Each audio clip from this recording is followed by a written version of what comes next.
3 novembre 1936. Réflexion entre le Créateur et la créature. Inséparabilité des deux. Comment, à chaque instant, Dieu demande que la créature reçoive la vie de sa volonté.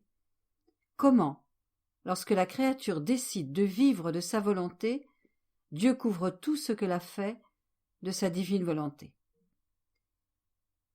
Je suis toujours entre les bras du divin vouloir. Je sens en moi et en dehors de moi sa puissance créatrice qui ne me laisse pas le temps de faire autre chose. Je ne veux et ne demande rien d'autre, pour moi comme pour tous, que le règne de la divine volonté sur la terre. Mon Dieu, quelle force magnétique elle possède! Elle donne tout, elle vous investit de toutes parts, mais en même temps, elle prend tout ce qui appartient à la petitesse de la pauvre créature. Mon pauvre esprit était immergé dans la foule des innombrables pensées sur le divin fiat, quand mon toujours aimable Jésus rendit visite à ma petite âme, et toute bonté, il me dit: « Ma bienheureuse fille, notre amour infini est toujours excessif, et il tient de l'incroyable, qu'il suffise de te dire qu'il est si grand que nous ne faisons que penser à la créature. Notre mouvement incessant se reflète en elle pour lui donner la vie. Notre amour se reflète en elle pour lui dire continuellement « Je t'aime ». Notre puissance se reflète en elle pour la soutenir. Bref, notre sagesse se reflète en elle et la dirige. Notre lumière se reflète en elle et l'illumine. Notre bonté se reflète en elle et prend pitié d'elle.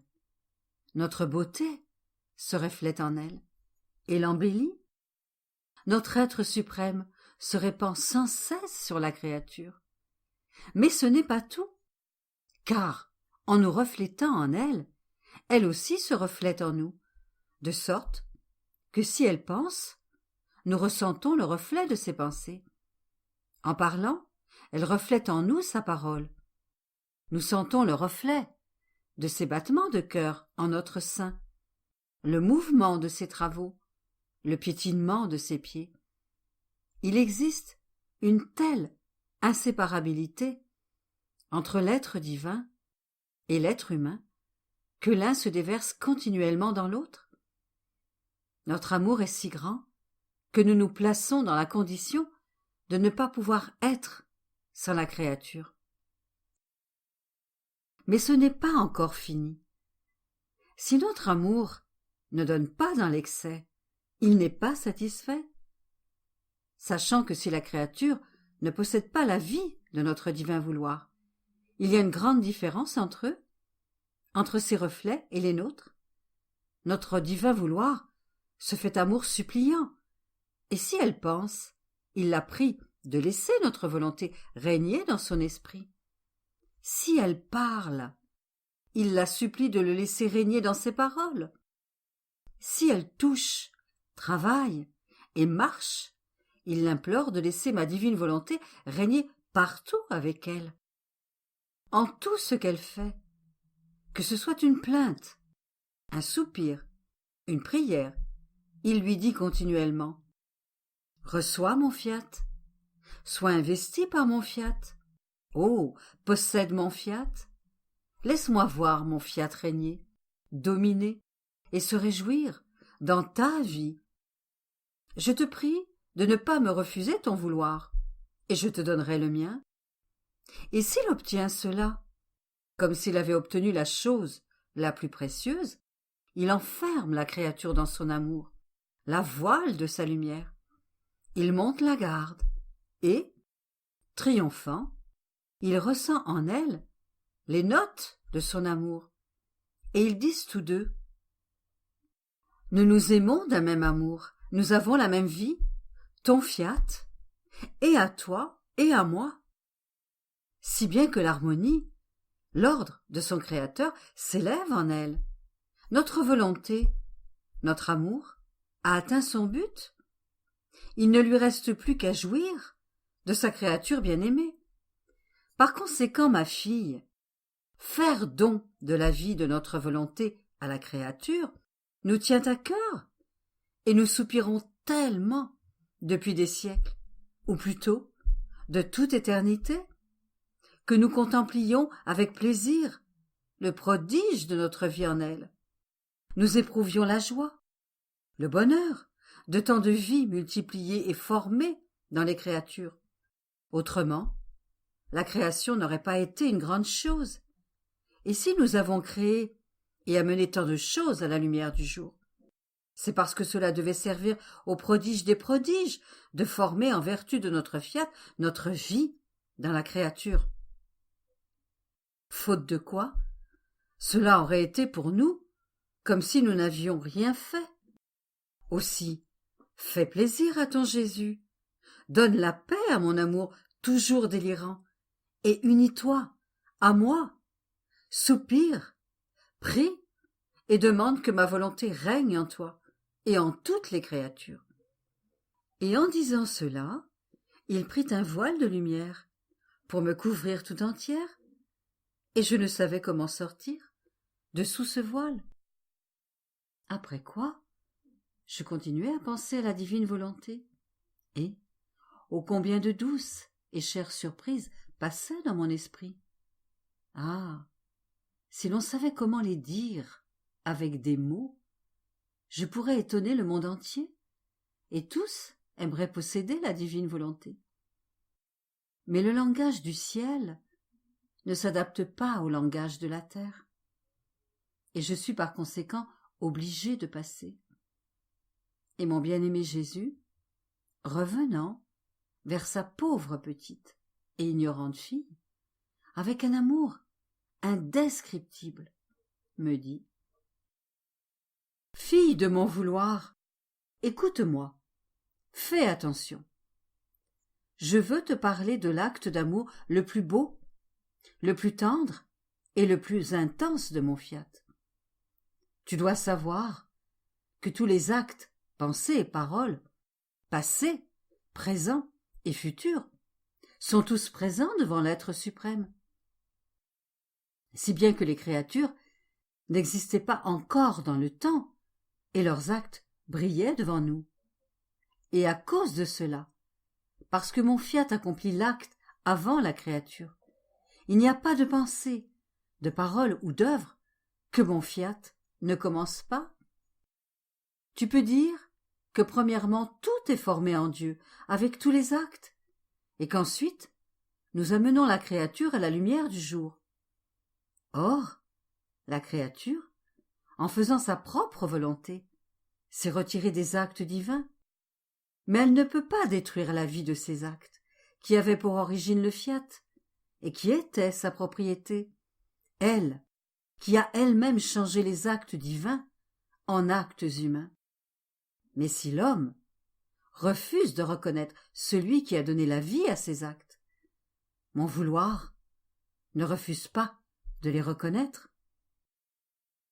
C'est pourquoi la créature ressent le plus grand excès d'amour de mon vouloir quand elle décide, avec une immuable fermeté, de vouloir vivre de ma volonté, de la laisser régner et dominer en elle.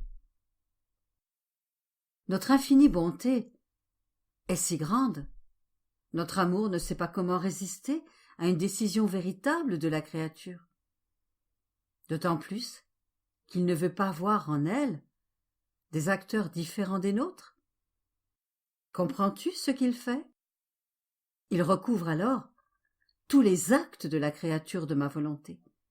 Il les façonne, les transforme dans sa lumière, de telle sorte qu'il voit que tout est transformé par le prodige de son amour, que tout devient sa volonté dans la créature, et avec un amour tout divin, il continue à former sa vie et ses actes dans la créature. N'est-ce pas là un amour étonnant et excessif de mon vouloir, que de décider de faire vivre de ma volonté même les plus ingrates, sachant qu'il veut mettre tout de côté, tout couvrir et fournir ce qui manque de ma volonté en elle. Cela montre également l'absolu de notre volonté qui veut régner parmi les créatures, sans faire attention à rien, ni à ce qui manque à la créature, qui veut donner, non pas en paiement, pour ce que la créature mériterait, oh non, mais en don gratuit de notre grande libéralité et pour l'accomplissement de notre propre volonté. Et accomplir notre volonté, cela est tout pour nous. 8 décembre 1936.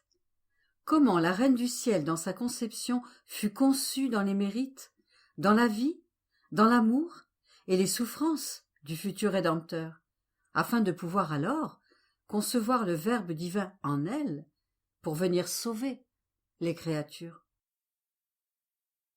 Mon pauvre esprit s'immergeait dans le divin fiat et il trouva en acte la conception de la Reine Immaculée. Il était tout en fête et rassemblait tout le monde autour de lui, les anges et les saints, pour leur faire voir ce prodige inouï, les grâces, l'amour, avec lequel le divin fiat appela du néant cette sublime créature, afin que chacun puisse la connaître et l'exalter comme reine et mère de toutes les créatures. Je demeurais surprise, et je serais restée là, Dieu sait combien de temps, si mon doux Jésus ne m'avait pas appelée pour me dire « Je veux honorer ma céleste mère. Je veux raconter l'histoire de son immaculée conception. Moi seule peux en parler, qui suis l'auteur d'un prodige si grand. Ma fille, le premier acte de cette conception fut un fiat prononcé par nous avec une solennité et une plénitude de grâce propre à enclore toute chose et toute créature. Nous avons centralisé, en cette conception de la Vierge dans notre divin fiat, le passé et le futur, l'incarnation du Verbe, et nous l'avons conçu et incarné dans la même incarnation de moi-même, futur Rédempteur, et mon sang, qui était en acte, comme si je le répandais moi-même, la nourrissait, l'embellissait, la confirmait et l'affermissait continuellement de manière divine. Mais ce n'était pas suffisant pour mon amour. Tous ces actes, ces paroles et ces pas, furent premièrement conçus dans mes actes, mes paroles et mes pas, et c'est alors qu'ils eurent la vie. Mon humanité était le refuge, la cachette, l'incorporation de cette céleste créature. Si elle nous aimait, son amour était incarné et conçu dans mon amour, et, ô combien son amour nous aimait, il enfermait tout et toute chose. Je peux dire qu'elle aimait comme un Dieu s'est aimé. Elle avait les mêmes folies d'amour pour nous et pour toutes les créatures. Et quand cet amour aime une fois, il aime pour toujours, sans jamais cesser. Sa prière était conçue dans ma prière, et elle avait par conséquent une valeur immense, un pouvoir sur notre être suprême. Et qui pouvait lui refuser quoi que ce soit? Ses souffrances, ses peines, ses martyrs qui étaient si nombreux, furent premièrement conçus dans mon humanité, et ensuite elle ressentait en elle-même la vie des souffrances et des atroces martyrs, tous animés par une puissance divine. C'est pourquoi on peut dire qu'elle a été conçue en moi, que de moi est sortie sa vie. Tout ce que j'ai fait et souffert entourait cette sainte créature pour lui faire cortège et me déverser continuellement sur elle, afin de pouvoir lui dire « Tu es la vie de ma vie, tu es toute belle, tu es la première rachetée. Mon divin fiat t'a modelée, t'a créée par son souffle et t'a conçue dans mes œuvres, dans mon humanité elle-même. » Ma fille, la conception de cette céleste créature dans le Verbe incarné fut faite par nous, avec la plus haute sagesse, une puissance inatteignable, un amour inépuisable et une bienséance propre à nos œuvres. Comme il fallait que moi, le Verbe du Père, je descende du ciel pour m'incarner dans le sein d'une vierge, sa virginité ne suffisait pas à la sainteté de ma divinité, et il était par conséquent nécessaire à notre amour et à notre sainteté de l'exempter de la tâche du péché originel, et que cette Vierge soit d'abord conçue en moi, avec toutes les prérogatives, les vertus et les beautés que devait posséder le Verbe incarné. Je pouvais alors être conçu en celle qui avait été conçue en moi, et je trouvais en elle mon ciel, la sainteté de ma vie, mon propre sang, qui avait généré et irrigué le sien si souvent. J'y trouvais ma volonté, qui, lui communiquant sa divine fécondité, forma sa vie et celle du Fils de Dieu. Mon divin fiat, pour la rendre digne de me concevoir, la gardait revêtue de son empire continuel, qui possède tous les actes, comme s'il s'agissait d'un seul, afin de tout lui donner. Il appela en acte mes mérites anticipés, toute ma vie, et la déversa continuellement dans sa belle âme. C'est pourquoi je suis seule à pouvoir dire la véritable histoire de l'Immaculée Conception et toute sa vie, parce que je l'ai conçue en moi et que je suis la lumière de toutes choses. Et si la Sainte Église parle de la céleste reine, ils ne peuvent dire que les premières lettres de l'alphabet, de sa sainteté, de sa grandeur et des dons qui l'ont enrichie. Si tu savais la satisfaction que je ressens en parlant de ma céleste mère, qui sait combien de demandes tu me ferais pour me donner la joie de me faire parler de celle que j'aime tant et qui m'a aimée. 20 décembre 1936. Le divin fiat a fait concevoir la Vierge en chaque créature, afin que chacune puisse l'avoir pour mère. La dot que Dieu donna à la Vierge, triomphe et victoire de Dieu. Victoire et triomphe de la Vierge, en qui toutes les créatures sont dotées. Mon très bon Jésus me tient immergé dans le grand prodige de la Reine souveraine, et il me semble qu'il veut continuer à parler de ce que Dieu a fait dans cette grande dame, et avec un air de fête et une joie inexprimable. Il me dit : « Écoute-moi, ma bienheureuse fille, les prodiges inouïs, les surprises que je vais te raconter vont étonner tout le monde.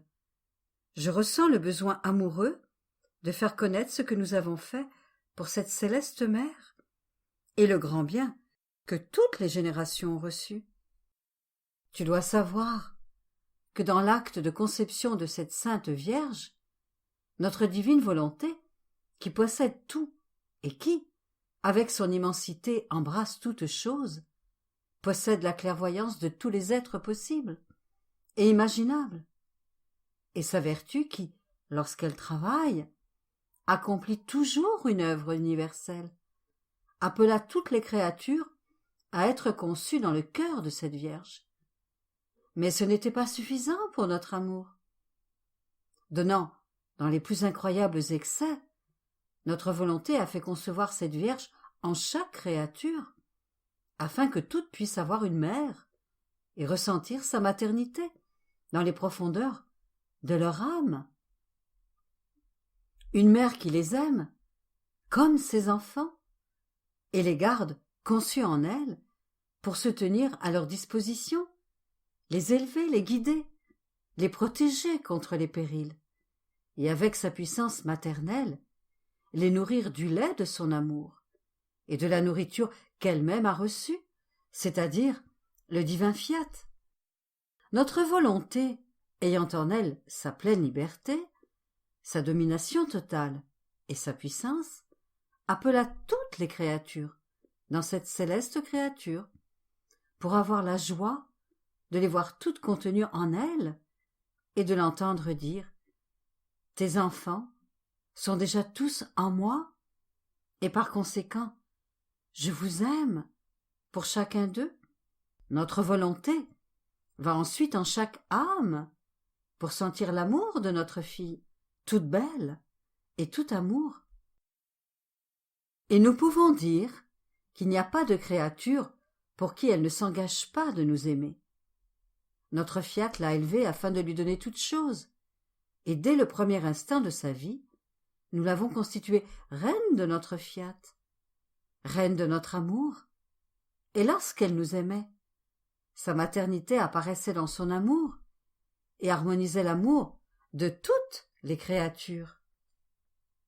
Oh, comme il était beau cet amour qui ne formait plus qu'un, comme il nous touchait, nous félicitait, au point de nous faire languir pour cet amour, qui nous désarmait et nous faisait voir toutes choses, le ciel, le soleil, la terre, les mers et les créatures, couverts et cachés dans son amour. Oh, comme il était beau de la voir, de la sentir mère de toutes les créatures. Et formant en elle sa mère d'amour, elle envoyait ses notes, ses flèches, ses dards amoureux à son Créateur. Agissant en vraie mère, elle nous les apportait devant notre trône, dans la mer de son amour, pour que nous les regardions, afin de nous rendre propices. Et avec la force de notre divin vouloir, elle s'imposait à nous, les mettait dans nos bras pour les caresser, les embrasser et leur accorder des grâces surprenantes.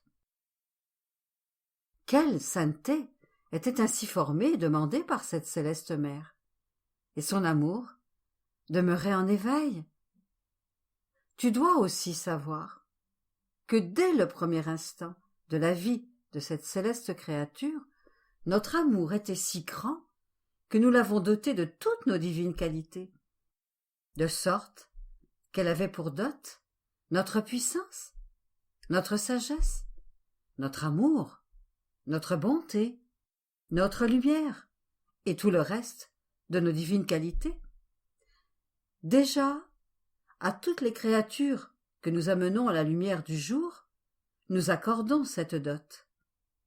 Aucune créature ne naît sans être dotée par son Créateur.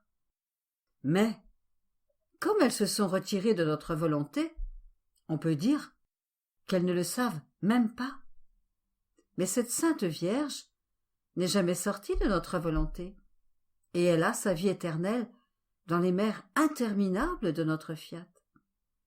C'est pourquoi elle a grandi avec nos attributs, et, en formant ses actes dans nos divines qualités, elle formait des mers de puissance, de sagesse, de lumière, etc. Nous pouvons dire qu'en vivant avec notre science, nous lui donnions des leçons continuelles sur son Créateur. Elle grandissait dans notre connaissance et connaissait si bien l'être suprême que ni ange ni saint ne pouvaient se comparer à elle. Tous étaient des ignorants devant elle, parce qu'aucun n'a grandi et fait sa vie avec nous. Elle entrait dans nos secrets divins, dans les cachettes les plus intimes de notre être divin, sans commencement ni fin, dans nos joies et nos béatitudes impérissables, et avec notre puissance qu'elle avait dans son pouvoir. Elle nous dominait et nous maîtrisait, et nous la laissions faire. En fait, nous étions heureux de sa maîtrise, et afin de la rendre encore plus heureuse, nous lui donnions nos chastes embrassements, nos sourires amoureux, nos condescendances, en lui disant « Fais ce que tu veux ». Notre vouloir a tant d'amour envers la créature, et son désir de la voir vivre en lui est si grand, que s'il obtient cela, il la jette dans un abîme de grâce et d'amour jusqu'à la submerger. Et la petitesse humaine est contrainte de dire « C'est assez, je suis déjà noyée, je me sens dévorée par ton amour, je ne suis plus capable d'en supporter davantage. » Tu dois savoir que notre amour n'est pas satisfait et ne dit jamais « c'est assez ». Peu importe ce qu'il donne, il veut toujours donner plus. Et lorsque nous donnons, c'est pour nous une fête. Nous préparons la table pour celle qui nous aime et nous la pressons de rester avec nous pour avoir la vie ensemble. Ma fille, écoute maintenant un autre prodige de notre Fiat, dans cette sainte créature, et comment elle nous aimait et étendait sa maternité à toutes les créatures. Dans chacun de ses actes, si elle aimait, priait ou adorait, si elle souffrait, tout, et même le souffle, le battement de cœur, le pas, comme tout était notre Fiat, tout était triomphe et victoire que notre être suprême obtenait dans les actes de la Vierge. La céleste dame triomphait et conquérait en Dieu. Tous les instants de son admirable et prodigieuse vie étaient des triomphes et des victoires entre Dieu et la Vierge. Mais cela n'est rien. Agissant en véritable mère, elle appelait tous ses enfants. Elle les couvrait et les cachait dans tous ses actes, les recouvrait de ses victoires, leur donnant tous ses actes avec toutes ses victoires et tous ses triomphes. Puis, avec une tendresse et un amour à briser le cœur et à nous sentir conquis, elle nous dit « Adorable Majesté, regardez-les, ce sont tous mes enfants. Mes victoires et mes triomphes sont de mes enfants. Ce sont mes conquêtes, et je les leur donne. Et si la maman a conquis et triomphé, les enfants ont conquis et triomphé. Et tous les triomphes et les victoires qu'elle a eus en Dieu sont autant d'actes que les créatures auraient accomplis afin que chacune puisse dire « J'ai reçu en dot les actes de ma maman reine, et comme sceau, elle m'a revêtu des victoires et des triomphes qu'elle a eus avec son Créateur. »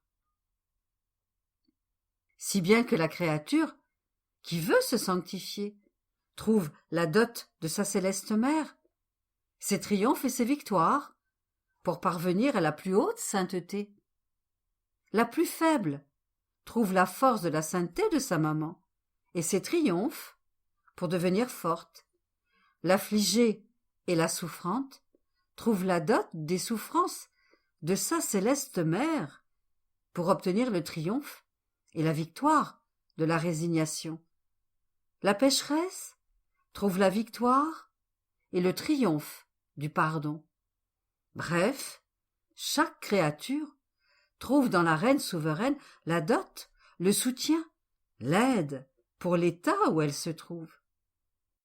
Et comme il est beau, émouvant et ravissant de voir cette céleste mère en chaque créature, de sentir combien elle aime ses enfants et prie pour eux. C'est le plus grand des prodiges entre le ciel et la terre, et nous ne pouvions accorder un plus grand bienfait aux créatures. Je dois te dire, ma fille, une souffrance de ta céleste mère est l'ingratitude des créatures devant un si grand amour.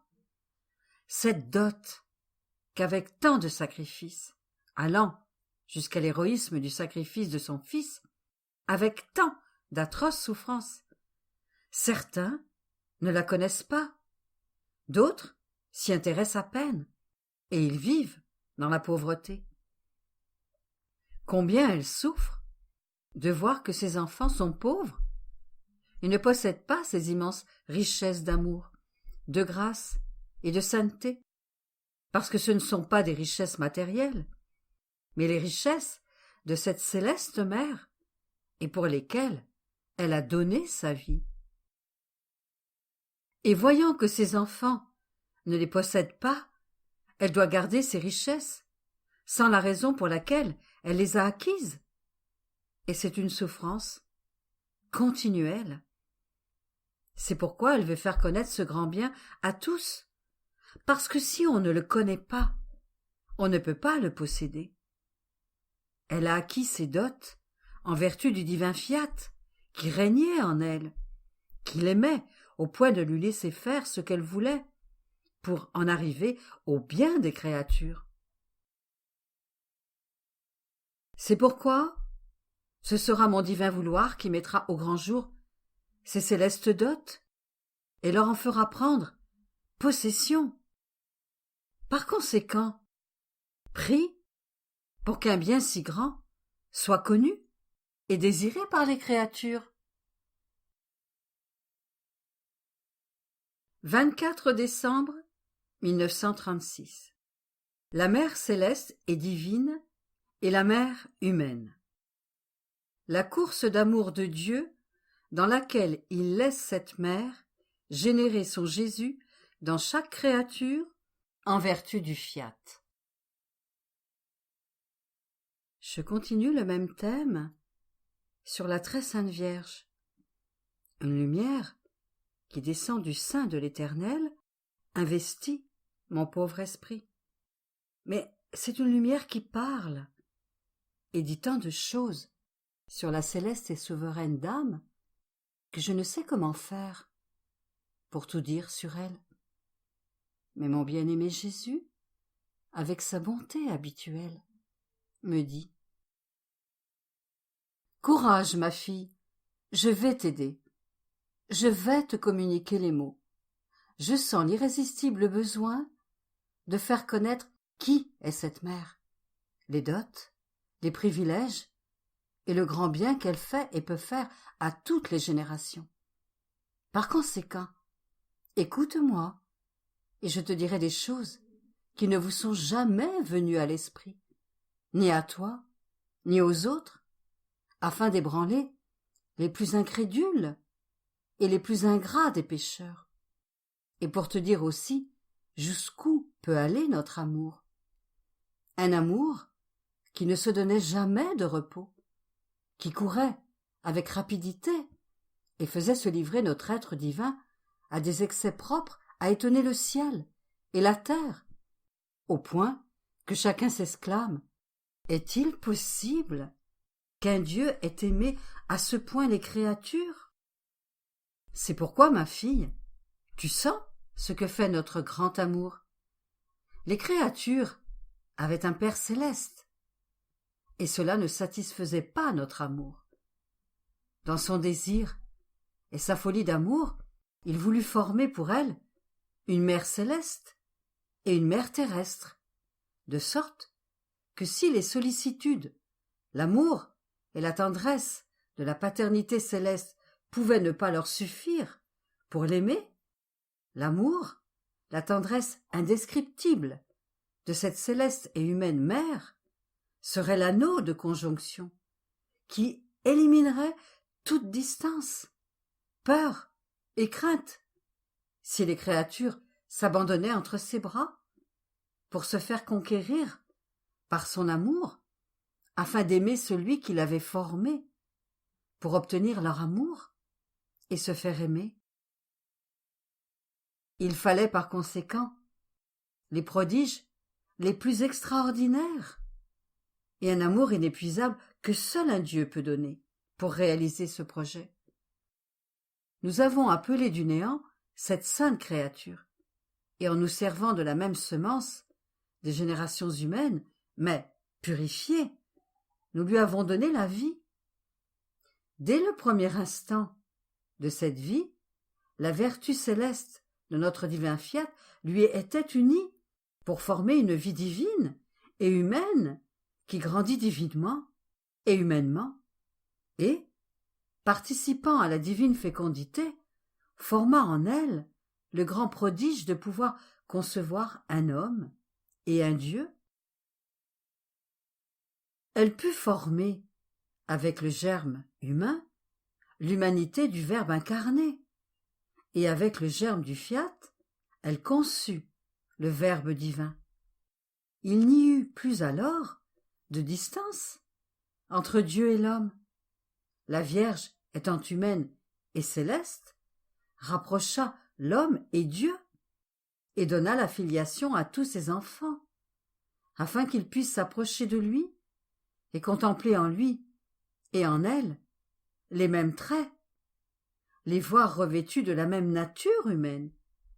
Ils auraient alors la confiance et l'amour pour se laisser conquérir et aimer celui qui les aimait tant. Quel amour une bonne mère ne reçoit-elle pas de ses propres enfants? D'autant plus qu'elle était puissante et riche, et qu'elle aurait donné sa vie pour mettre en sécurité ses propres enfants. Et que n'a-t-elle pas fait pour les rendre heureux et sains?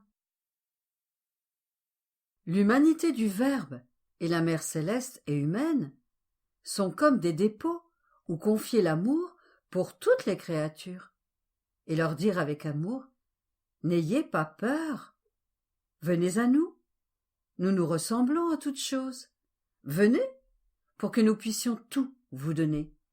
Mes bras seront toujours prêts à vous embrasser, et pour vous défendre, je vous enfermerai dans mon cœur pour tout vous donner.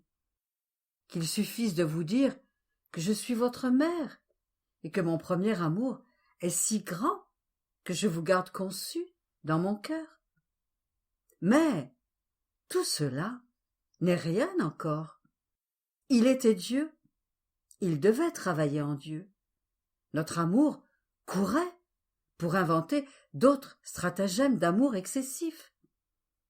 Tu serais toi-même stupéfaite en les apprenant. Et lorsque les générations humaines en entendront parler, elles nous aimeront tellement qu'elles nous rendront une grande partie de notre amour. Fais bien attention, ma bienheureuse fille, et remercie-moi pour ce que je vais te dire. Comme je le disais, il ne suffisait pas à notre amour qu'en vertu de notre fiat, chacun pourrait être conçu dans le cœur de cette Vierge. Afin d'avoir une maternité véritable, non en parole, mais avec des faits, elle a été conçue en chaque créature, afin que chacune puisse avoir une mère bien à elle, et pour posséder le plein droit que chaque créature puisse être son enfant, notre amour est passé à un autre excès. Tu dois savoir que cette céleste reine, ayant la plénitude de notre divin fiat, qui possède par nature sa vertu de génération et de bilocation, peut, avec le divin fiat, générer et déplacer autant qu'elle veut son Fils Dieu. Notre amour s'est imposé sur cette céleste créature, et dans son désir, avec la vertu de mon fiat qu'elle possédait, il lui donna le pouvoir de la laisser générer son Jésus en chaque créature, de le faire naître, de l'élever, de faire tout ce qui lui convient pour former la vie de son cher Fils. Elle compense pour tout ce que la créature ne peut pas faire. S'il pleure, elle sèche ses pleurs. S'il a froid, elle le réchauffe. S'il souffre, elle souffre avec lui. Et alors, qu'en agissant comme mère, elle élève son fils, elle est aussi une mère pour la créature qu'elle élève. Si bien qu'on peut dire qu'elle les élève ensemble, qu'elle les aime d'un même amour, qu'elle les guide, les nourrit, les habille, et formant de ses bras maternels 2 ailes de lumière. Elle les recouvre et les cache dans son cœur pour leur donner le plus beau des repos. Ce n'était pas suffisant pour notre amour que le Verbe puisse s'incarner pour générer un Jésus en chaque créature et donner une mère à toutes les générations humaines. Non, Non, notre amour n'aurait pas été excessif. Sa course était si rapide, il ne savait pas s'arrêter, et il s'est calmé un peu lorsque, avec son pouvoir, il a généré cette mère en chaque âme, afin que chacune puisse avoir mère et fils à sa disposition. Oh, comme il est beau de voir cette céleste mère générer avec amour son Jésus en chaque créature, pour y former un prodige d'amour et de grâce. Tel est l'honneur et la très grande gloire que lui a donné son Créateur, et le plus grand amour que Dieu puisse manifester aux créatures. Mais il n'y a pas à s'en étonner, car notre Fiat peut tout faire, et ce qu'il veut faire est déjà chose faite. Il faut plutôt s'étonner de savoir à quels excès il a poussé son amour de l'homme.